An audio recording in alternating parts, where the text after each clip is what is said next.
Topic है past indefinite tense और past continuous tense. हम इन दोनों टेंसेस को इस वीडियो में कवर करेंगे। प्रीवियस वीडियो में हमने प्रेजेंट की 4 फॉर्म्स को डिस्कस किया डिटेल एग्जाम्पल के साथ।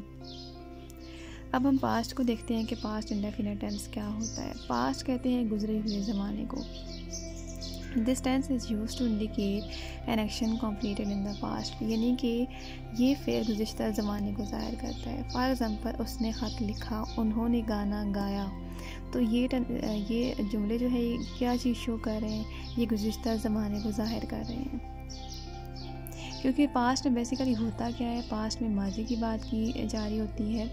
तो इस टेंस के उर्दू जुमलों के आखिर में ये जो 3 लफ्ज़ आपको नज़र आ रहे हैं ये आते होंगे। मसलन कि वो गई, उसने खाना खाया। आप देख रहे होंगे लास्ट में ये अलिफ या आ रहा है। इस तरह हम फुटबॉल खेले वगैरह ये लफ्ज़ आएंगे। ये एग्जांपल है। नेक्स्ट हम इसके स्ट्रक्चर की तरफ बढ़ते हैं। स्ट्रक्चर है पॉजिटिव सेंटेंसेस का सब्जेक्ट प्लस वर्ब की सेकंड फॉर्म प्लस ऑब्जेक्ट, यानी कि हमें जस्ट यहाँ पे second form of verb use करनी होगी। पास्ट इंडेफिनिट के पॉजिटिव सेंटेंस बनाने के लिए हमें जस्ट वर्ब की सेकंड फॉर्म को यूज़ करना होगा। बाकी सेम वही चीज़ें जैसे हम प्रीवियस वीडियो में करते आए हैं। प्रीवियस लेक्चर में हमने पढ़ा था कि फर्स्ट में सब्जेक्ट लगाना है, यहाँ पे वर्ब प्लस ऑब्जेक्ट, लेकिन वर्ब यहाँ पे पास्ट इंडेफिनिट में सेकंड फॉर्म लगानी है। फॉर एग्जाम्पल, उसने खाना खाया, ही क्या था, सब्जेक्ट है, एट वर्ब की सेकंड फॉर्म है, ईट फर्स्ट है, एट सेकंड है। हमें यहाँ पे second form of verb use करनी है। फूड ऑब्जेक्ट है। इसी तरह है मैंने ख़त लिखा, आई रोट लेटर।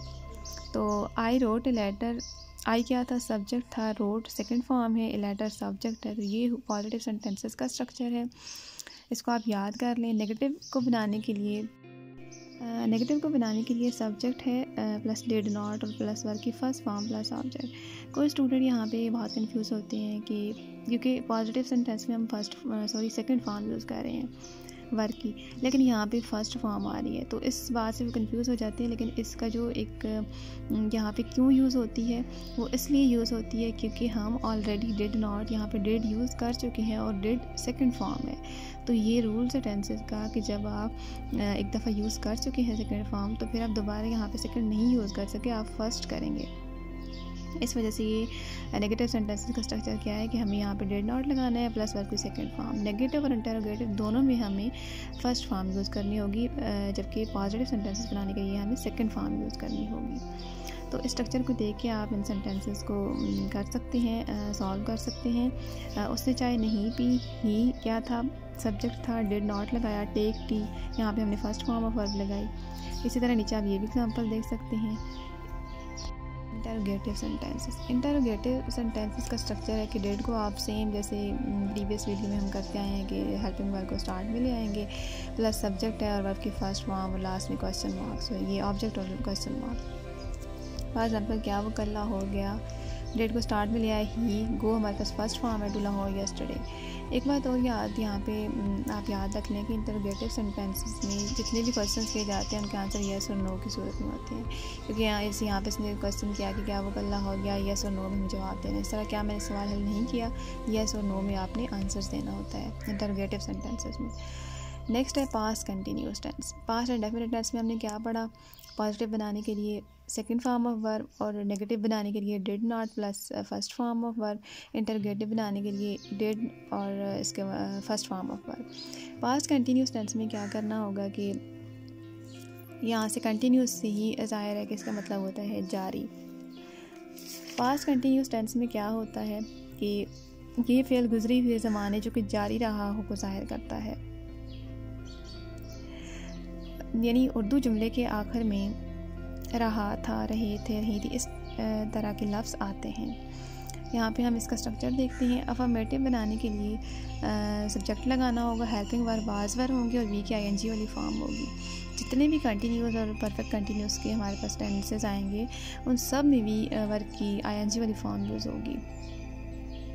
तो जैसे यहाँ पे एग्जांपल है कि बच्चे कौमी तराना गा रहे थे, तो the children were singing national anthem. एक बात और कि वाज को हमने कहाँ यूज़ करना है, वाज और वर्ब का यूज़ बहुत सिंपल सा है कि वाज का इस्तेमाल ये है कि आप सिंगुलर यानी ही शी के साथ वाज को यूज़ करेंगे और वर्ब को प्लूरल के साथ यानी वी दे के साथ आप वर्ब को यूज़ करेंगे। तो ये भी आप याद रख लें।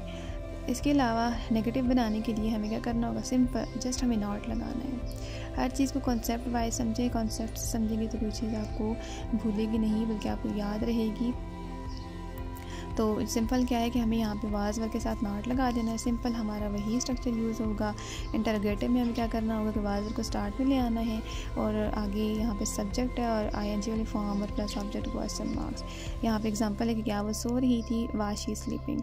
अब आप इसी सेंटेंस एक को खुद से नेगेटिव भी बनाएं, खुद से इंटरोगेटिव बनाएं। इससे क्या होगा कि आप प्रैक्टिस करेंगे तो आपको अच्छे से ये टेंसेस सही से आ जाएंगे और हर चीज़ को कॉन्सेप्ट से अगर किया जाए तो वो चीज़ कभी नहीं भूलती। आई होप आपको यहाँ तक वीडियो समझ आ गई होगी। वीडियो अच्छी लगी तो लाइक और सब्सक्राइब करना ना भूलिएगा। Thank you.